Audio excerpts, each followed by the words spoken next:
The station floated in the darkness between stars like a city made of light and metal. Station Omega 7 was old. Older than most civilizations that used it. Ships from 100 different worlds came and went through its massive docking bays. Strange creatures walked its corridors. Some had too many eyes. Some had no eyes at all. Some floated. Some crawled. But all of them, every single one, knew about the Sentinel. It stood in the center of the main plaza. A figure of living stone, taller than 3 men standing on each other's shoulders. Its body looked like it was carved from a mountain, but it was not dead rock. Faint light moved beneath its surface like slow lightning. Its eyes were the color of dying stars, orange and red and gold, and they stared at nothing. The Sentinel had stood there for 40,000 years. Nobody knew where it came from. The oldest records in the galaxy mentioned it. Ancient species that had turned to dust millions of years ago had written about it. It was already old when their great-grandparents were born. Scientists had tried to scan it. They learned nothing. Priests had built temples around it. It did not respond. Warriors had threatened it with weapons that could crack planets. It did not blink. The Sentinel simply was. It stood there, motionless, like a mountain that had learned to wait. Civilizations treated it like furniture. Merchants set up shops around it. Children played near its feet. Tour guides pointed at it and told stories that were probably lies. Nobody really thought about it anymore. It was just there. It had always been there. It would always be there. Emma Part did not know any of this when her ship arrived at the station. She was a logistics officer on the cargo vessel Meadowlark.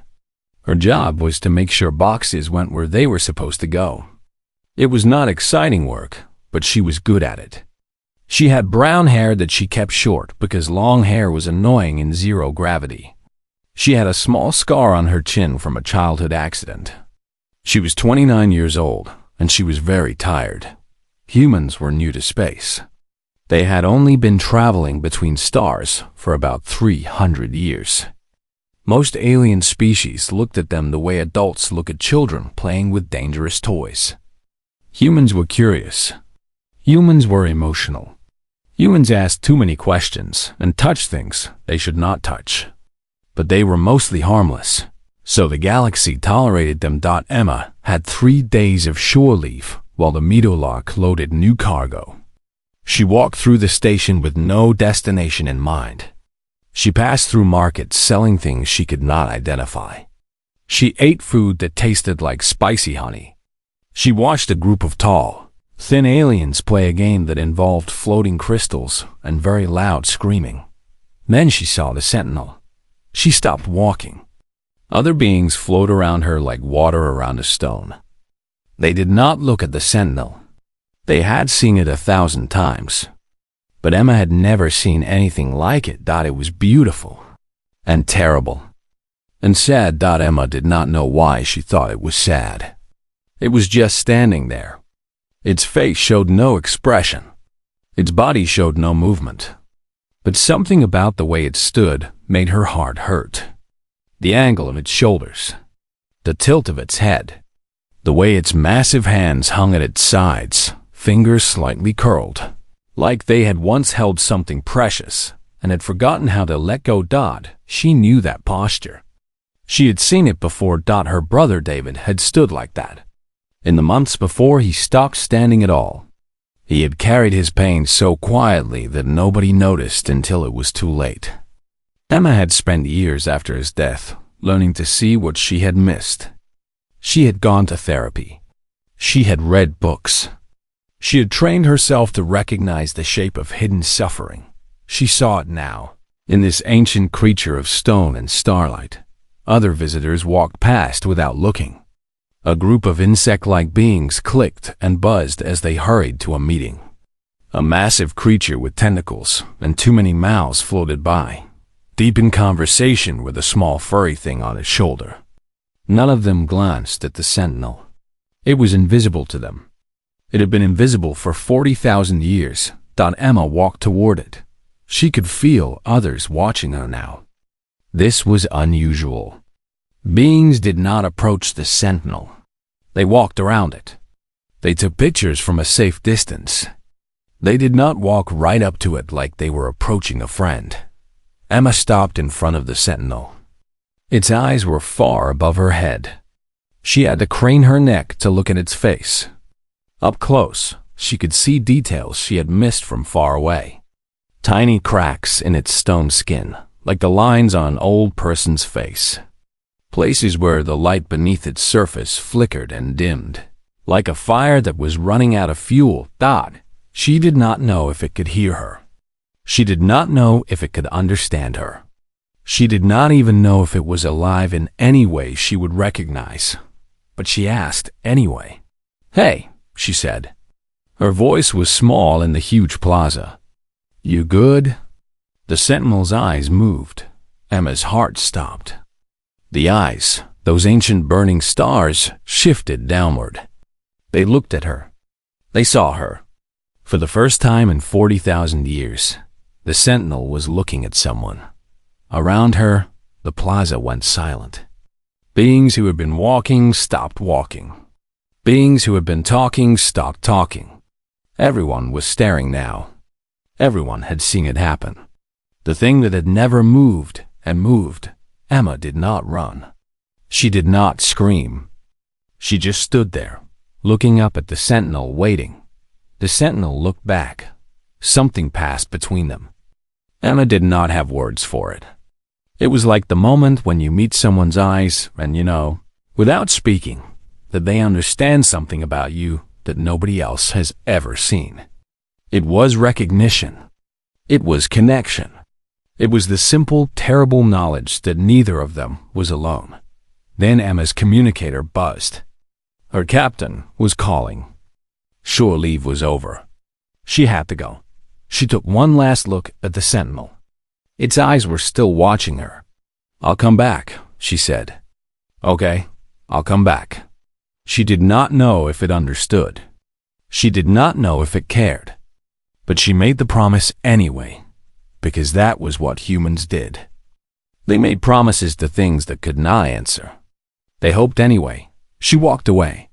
Behind her, the Sentinel watched her go. Its head had turned to follow her movement. For the first time in 40,000 years, the Eternal Sentinel had shifted, and nobody in the galaxy knew what was going to happen next. The news spread faster than light. Every screen on every station showed the same video. A small human woman walking up to the Sentinel, her mouth moving, and then the impossible. The Sentinel's eyes shifting, its head turning. Movement where there had been no movement for 40,000 years. Scientists called it the most important event in galactic history. Religious leaders called it a sign from the gods. Politicians called it a security threat. Everyone had an opinion. Nobody had an answer. Emma sat in a small gray room on Station Omega 7. She had been sitting there for 6 hours. Security officers had taken her from the Middle Arc and brought her here for questioning. They were polite but firm. They needed to understand what she had done. The problem was that Emma did not understand either. A tall alien with gray skin and 4 arms sat across from her. It was some kind of investigator. It had been asking her the same questions for hours. What did you say to the Sentinel? Why did you approach it? What technology did you use? What was your purpose? Emma gave the same answers every time. She had said hello. She had asked if it was okay. She had not used any technology.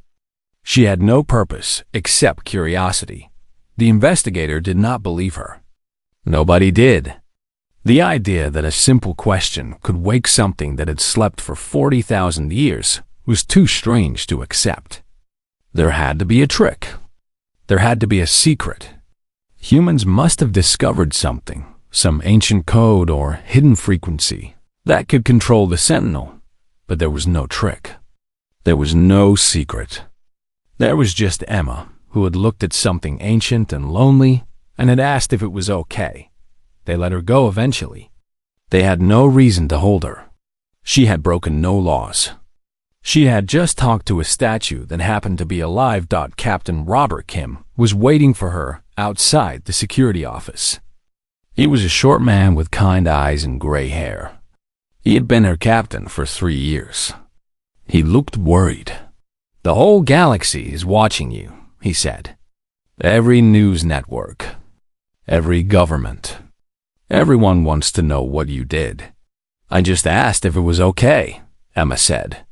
She was tired. She wanted to sleep for 100 years. "That's what I told them." Robert shook his head. "They don't believe me either." Emma looked back toward the main plaza. She could not see the Sentinel from here, but she could feel it.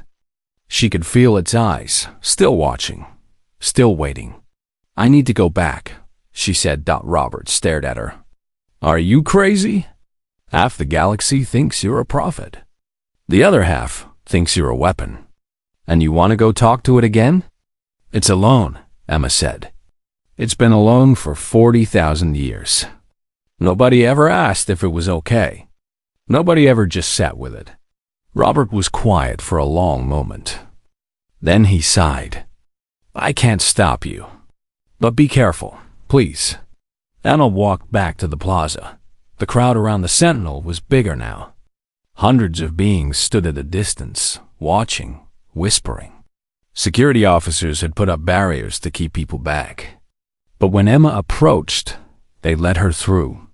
Everyone wanted to see what would happen next. She walked up to the Sentinel. Its head turned to follow her. Its eyes burned down at her like twin suns. Emma sat down on the cold metal floor. She crossed her legs and pulled a small container from her bag. Coffee. She had brought coffee from the ship. It was not very good coffee, but it was warm, and sometimes warm was enough. She sipped her coffee and looked up at the Sentinel. "I bet you're wondering why I came back," she said. "Honestly, I'm wondering too. I just thought you might want some company. Is that okay?" The Sentinel did not answer, but it did not look away either. Emma talked. She talked about her brother David, about how he had been funny and smart and kind, about how he had hidden his pain so well that nobody saw it until the end, about how she had spent years learning to see suffering in others because she had failed to see it in him. She talked about therapy, about learning that asking for help was not weakness, about learning that being seen was not shameful, about learning that the strongest thing a person could do was admit they were not okay. She talked about humans, about how they were small and fragile and lived such short lives, about how they had learned, through centuries of suffering, that the only way to survive was to take care of each other, about how they had built entire systems around the simple idea that nobody should have to hurt alone. The Sentinel listened. Hours passed. The crowd grew and shrank. Day turned to night, turned to day again on the station. Emma drank her coffee. She talked until her voice was hoarse. She talked until she had nothing left to say. Then she was quiet. She just sat there, keeping the Sentinel company, asking nothing, expecting nothing. The Sentinel spoke. Its voice was like mountains falling, like oceans crashing against ancient shores, like the slow grinding of stars against the fabric of space itself. It was so deep that Emma felt it in her bones more than she heard it in her ears. No one has ever asked. 4 words. The first words the Sentinel had spoken in 40,000 years. And they broke Emma's heart. She looked up at the ancient being, tears running down her face. "I'm sorry," she whispered. "I'm so sorry." The Sentinel's eyes flickered. Something changed in them. Something that might have been gratitude. Something that might have been grief. Something that had been locked away for so long that it had forgotten its own name. "Tell me," Emma said. "Please. Tell me everything." And the Sentinel began to speak. It spoke of a civilization so old that even memory had forgotten it. It spoke of a war so terrible that it had scarred the fabric of reality itself. It spoke of a gateway buried beneath the station, that led to something so dangerous that it could never be opened again. And it spoke of its creation, of being built to guard, of being made to stand, of being given a purpose that had no end. It had been built to last forever. It had never been given permission to rest. Its creators were gone. The enemy they had feared was gone. The gateway was empty, sealed, harmless. But nobody had ever told the Sentinel to stop. Nobody had ever said it could rest. So it had stood, and stood, and stood. For 40,000 years, it had watched civilizations rise and fall. It had seen species discover space travel and destroy themselves in war. It had witnessed miracles and tragedies and everything in between. And through it all, it had stood alone because that was what it was made to do. That sounds exhausting, Emma said. The Sentinel made a sound. It was rough and broken, like rocks grinding together. It took Emma a moment to realize what it was. The Sentinel was laughing. It was laughing for the first time in 40,000 years. And it sounded like an earthquake learning to cry. The galaxy had opinions. Some species thought Emma was a hero. They said she had done what no one else could do. She had woken a god. She had broken an ancient silence. She had proven that humans, for all their weakness, had something special. Other species thought she was dangerous. They said she had disturbed something that should have been left alone. The Sentinel had been quiet for 40,000 years. What if it became angry? What if it decided to move more than just its head? What if waking it brought disaster? Religious groups were the most divided. The Church of the Eternal Watch had built their entire faith around the Sentinel's stillness. They believed it was a symbol of perfect patience, perfect duty, perfect strength. Now that the Sentinel had moved, their beliefs were shattered. Some members left the church in anger. Others said this was the prophecy coming true. They fought among themselves while the Sentinel watched with its burning eyes. Emma did not care about any of this. She returned to the Sentinel every day. She would sit on the floor in front of it and talk. Sometimes she told stories about Earth, about oceans and mountains and cities full of people, about rain falling on green forests, about snow covering everything in white silence. The Sentinel had never seen a planet covered in water. It had never felt rain. It listened to her descriptions like a child hearing fairy tales. Sometimes Emma asked questions. She wanted to understand the Sentinel. What did it feel like to be made of stone? Could it sleep? Did it dream? Did it remember what the universe looked like before there were stars? The Sentinel answered when it could. Its voice was slow and heavy, like it had to push each word through thousands of years of silence. It said that being stone was like being a thought that had forgotten how to move. It said that it did not sleep, but sometimes it went somewhere deep inside itself, where time did not exist. It said it remembered the first stars being born. It remembered the universe when it was young and full of fire. Emma listened. She did not judge. She did not try to fix anything.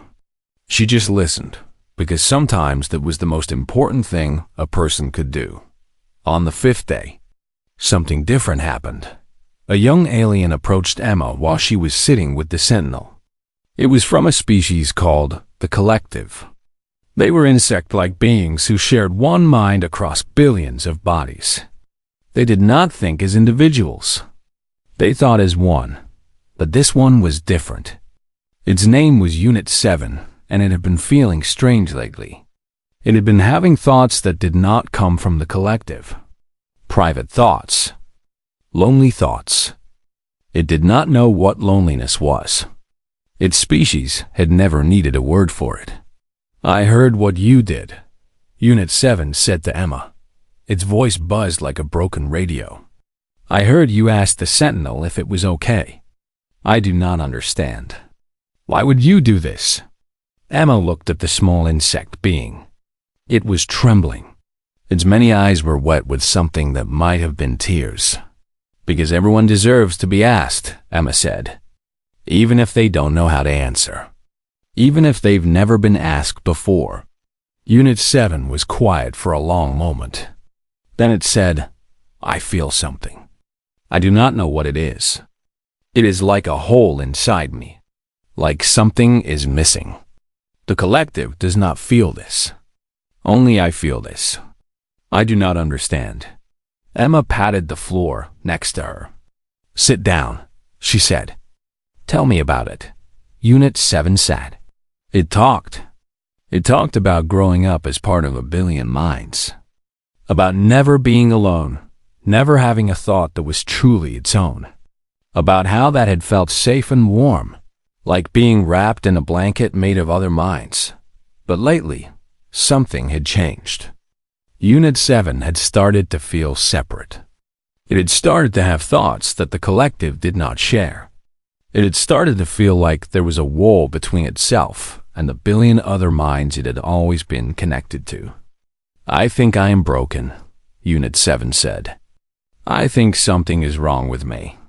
You're not broken, Emma said gently. You're just becoming yourself. That's scary.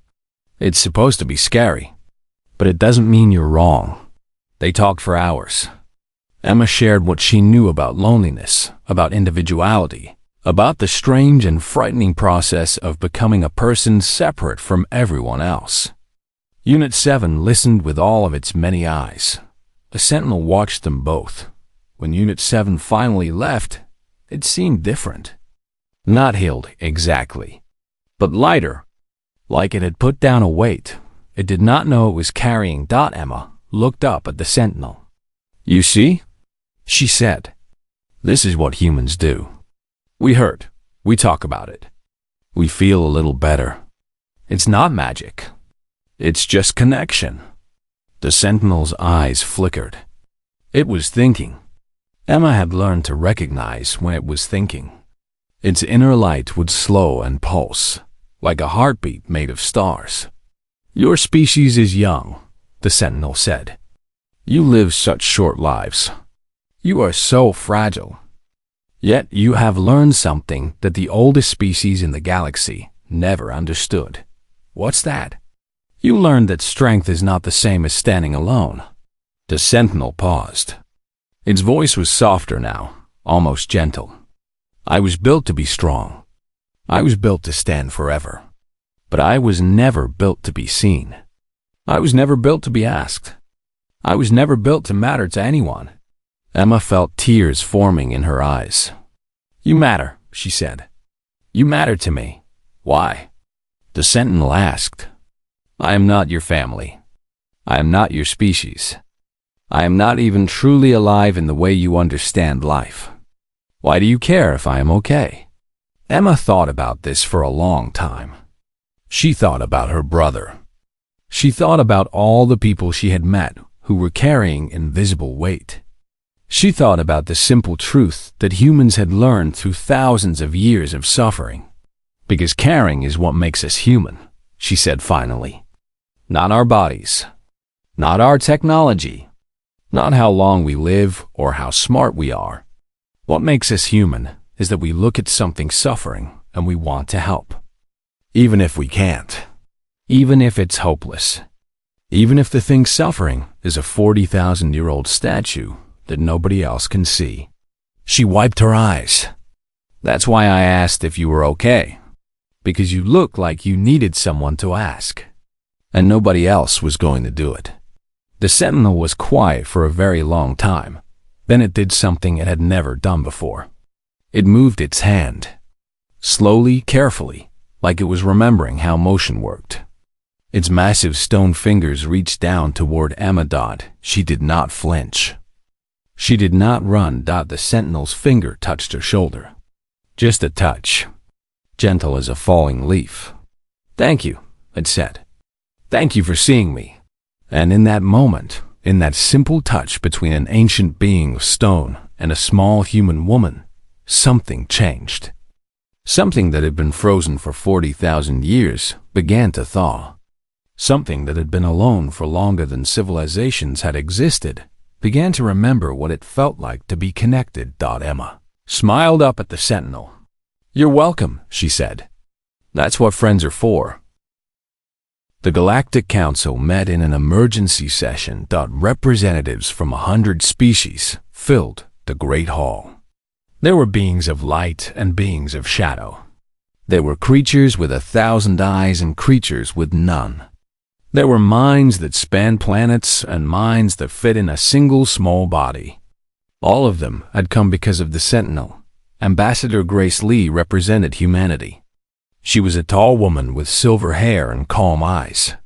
She had been a diplomat for 30 years. She had seen wars ended and treaties signed.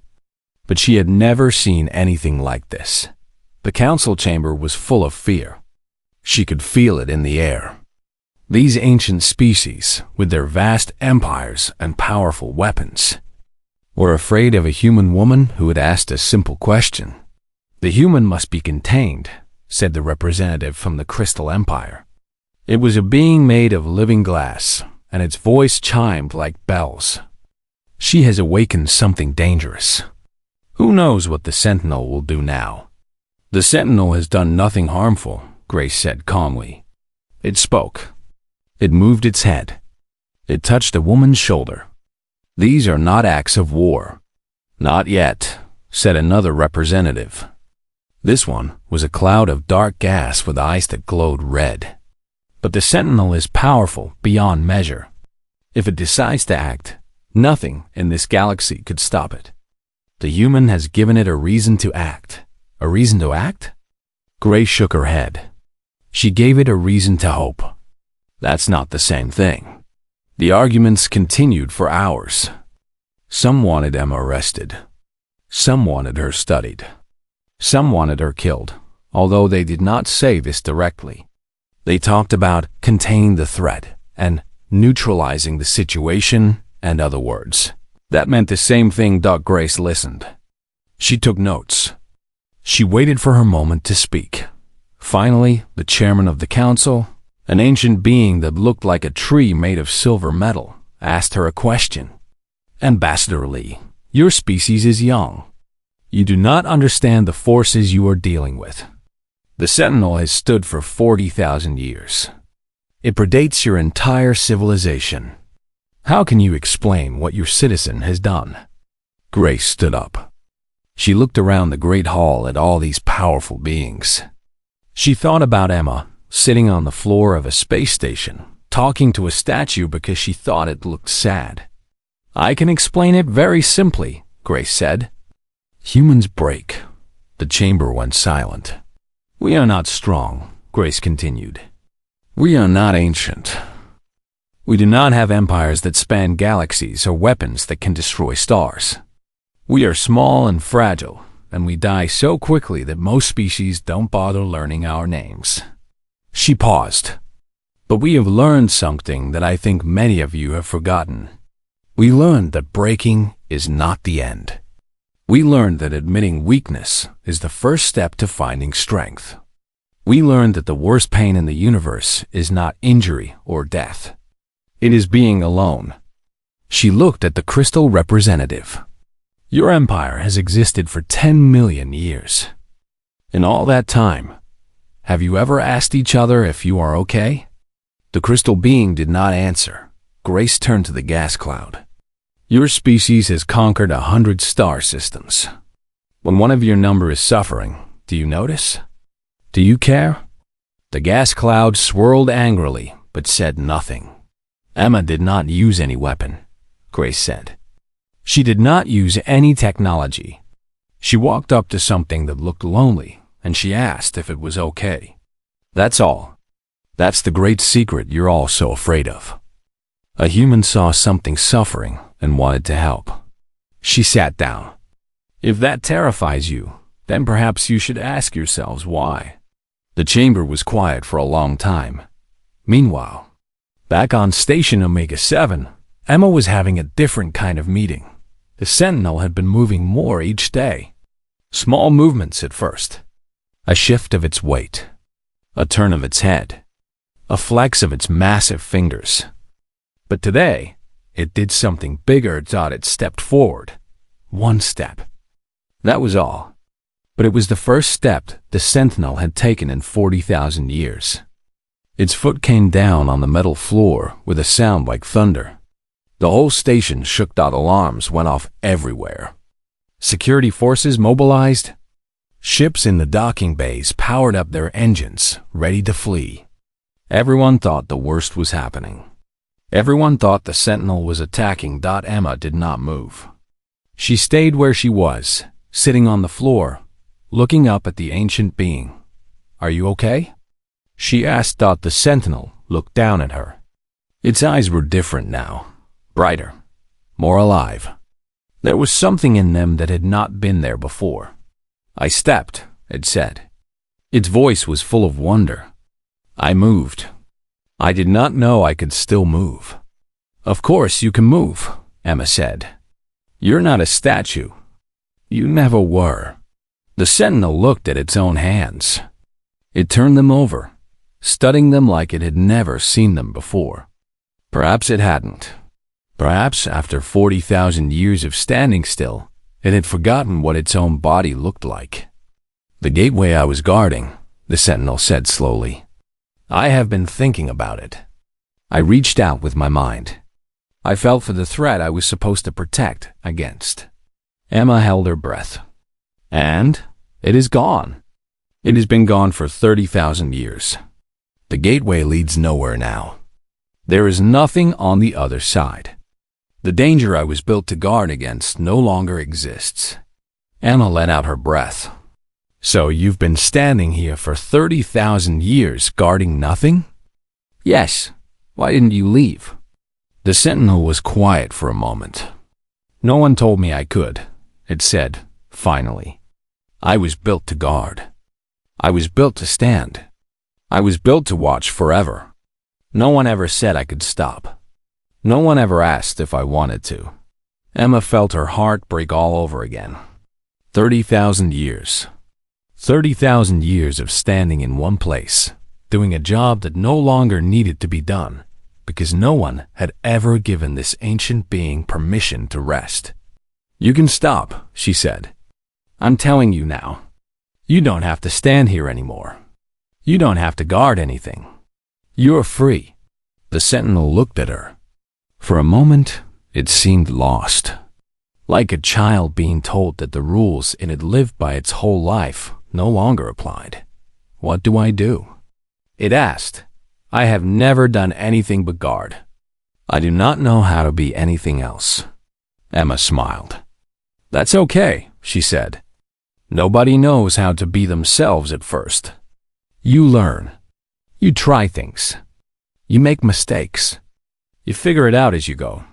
"That sounds frightening." "It is, Anna agreed. But it's also wonderful. Trust me." The Sentinel took another step. Then another. Each step shook the station. Each step was a miracle 40,000 years in the making. It walked to the edge of the plaza and looked out at the stars, through the station's massive windows. It had seen those stars from the same angle for longer than most species had existed. Now it was seeing them from somewhere new. "It looks different from here," the Sentinel said quietly. Emma came to stand beside it. She was so small next to the ancient being. A mouse standing next to a mountain. But somehow, in that moment, they were equals. "Everything looks different when you start moving," she said. "That's kind of the point." The Sentinel looked down at her. Something like a smile crossed its stone face. "Thank you," it said. "Thank you for setting me free." Emma shrugged. "I didn't do anything. You set yourself free. I just asked the question." The Sentinel considered this. "Perhaps," it said. "But sometimes the question is everything." They stood together, watching the stars, as the galaxy held its breath and waited to see what would happen next. The Galactic Council was still arguing when the Sentinel arrived. It walked through the great doors of the council chamber like a mountain learning to dance. Its footsteps echoed through the hall. Its head nearly touched the ceiling. Its eyes burned like twin suns as it looked at the assembled representatives of 100 species. Everyone stopped talking. Everyone stopped moving. Everyone stopped breathing. The Sentinel had not left Station Omega-7 in 40,000 years. Now it was here, in the heart of galactic government, and no one knew what it wanted. Ambassador Grace Lee stood up from her seat. Her heart was pounding, but she kept her face calm. "Welcome," she said. "We were just discussing you." "I know," the Sentinel said. Its voice filled the chamber like thunder. "I came to speak for myself." The chairman of the council, the ancient silver tree, leaned forward. "You may speak," it said. Its voice was shaking. "We will listen." The Sentinel looked around the chamber. It saw the Crystal Empire representative, still and silent. It saw the gas cloud, swirling nervously. It saw hundreds of beings who had built their civilizations on power and conquest and fear. "I have stood for 40,000 years," the Sentinel said. "I have watched your species rise and fall. I have seen empires built and destroyed. I have witnessed wonders and horrors beyond counting. And in all that time, not one of you ever saw me." The chamber was silent. "You walked past me. You studied me. You worshipped me. You feared me. But you never saw me. I was a monument to you. A curiosity. A thing to be used or ignored. I was not real. I was not alive. I was not deserving of kindness." The Sentinel's eyes found Emma, sitting in the gallery above the chamber floor. She had come to watch the proceedings. She smiled at the ancient being, and it felt something warm spread through its stone heart. "Then a human asked if I was okay," the Sentinel continued. "A human. The youngest species. The smallest. The weakest." She looked at me, and she saw something that none of you had ever seen. She saw that I was suffering, and she cared. It paused. The silence stretched. "I have been thinking about why this happened. Why a human saw what ancient and powerful species could not see. And I believe I understand now." The Sentinel's voice softened. "Your civilizations are built on strength, on conquest, on the idea that power is the only thing that matters. You have forgotten that connection is also a kind of strength. You have forgotten that asking if someone is okay is not weakness. It is wisdom." It looked directly at the Crystal Empire representative. "Are you okay?" The being of living glass trembled. No one had ever asked it that question. Not in 10 million years. I do not know," it admitted. "I have never thought about it." The Sentinel turned to the gas cloud. "Are you okay?" The dark cloud swirled faster. Its red eyes flickered. We are lonely," it said finally. "We have conquered 100 star systems. We have never had a friend." One by one, the Sentinel asked each representative the same question. And one by one, they answered. Some said they were fine. Some said they did not know. Some admitted things they had never admitted before. Fears, regrets, loneliness that had lasted longer than most species had existed. By the end, the chamber had changed. The fear was gone.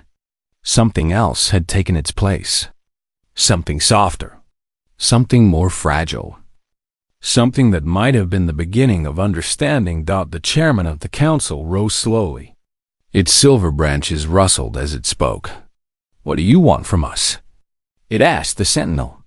"I want you to learn," the Sentinel said. "I want you to remember that even the strongest beings can be broken by loneliness. I want you to ask each other the question that humans asked me. I want you to see each other as Emma saw me." It turned toward the door. "I am going to travel now. I have stood in one place for 40,000 years. I want to see the universe I have been watching. I want to meet beings who are suffering and sit with them. I want to do for others what was done for me." It looked back one last time. "And I want you to do the same." Then it walked out of the chamber, and the course of galactic history changed forever. 5 years passed. Emma Park went back to her job on the Meadowlark. She was still a logistics officer. She still made sure boxes went where they were supposed to go. She was not famous. She did not want to be famous. She just wanted to live her life and help people when she could. But sometimes, when her ship passed through certain parts of the galaxy, she would hear stories about a walking mountain that appeared on stations and planets throughout known space. It would find beings who were suffering. It would sit with them. It would ask if they were okay. And then it would listen. Just listen. For as long as it took. Some called it a god. Some called it a miracle. Some called it the greatest change the galaxy had ever seen. But Emma knew the truth. It was just a lonely being who had finally been given permission to care. The collective had changed too. Unit 7 had started a movement among its people. Individual minds were emerging across the hive. Beings who felt lonely and separate and did not know why. Before, they would have been seen as broken. Now they were seen as pioneers. They were learning to be both part of the whole and themselves at the same time. The Crystal Empire had opened its first mental health center. The gas cloud civilization had sent ambassadors to make friends instead of conquests. Species that had never spoken to each other were sitting down and asking the simple question that had started it all. Are you okay? It was not magic. It did not solve everything. The galaxy still had wars and conflicts and pain. But something had shifted. Something had opened. A door that had been closed for longer than most species had existed was now cracked open, and light was streaming through. One day, Emma's ship docked at a small station on the edge of known space.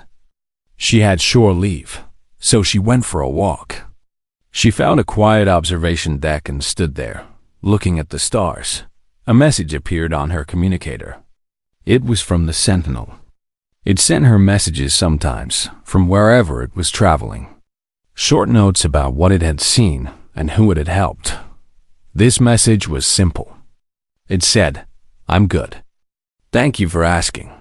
Emma smiled. She typed back, "Glad to hear it. Don't be a stranger." She put away her communicator and looked at the stars. Somewhere out there, a walking mountain was helping people who needed it. Somewhere out there, species that had been enemies for millions of years were learning to see each other. Somewhere out there, the simple act of asking, "Are you okay?" was changing the universe. And it had all started because a tired human woman had looked at something ancient and lonely and had seen a person instead of a statue. Emma thought about her brother David. She wished he could see what she had done. She wished he could know that his struggle and her learning from it had rippled out across the stars in ways she never could have imagined. She liked to think he would be proud. She stood there for a long time, watching the stars turn. Then she went back to work. There were boxes to move. There were schedules to keep. There was a life to live. But every now and then, when she met someone who looked like they were carrying a heavy weight, she would stop and ask a simple question. "Hey, you good?" And sometimes that was enough. Sometimes that was everything. The galaxy kept turning. Civilizations rose and fell. Stars were born and died. But the question remained. The simple, powerful, human question that had woken an ancient being and changed the course of history. Are you okay? And in the end, that was humanity's greatest gift to the universe. Not technology, not weapons, not conquest. Just the willingness to see suffering and the courage to ask about it. That was enough. That was everything. That was what made them human.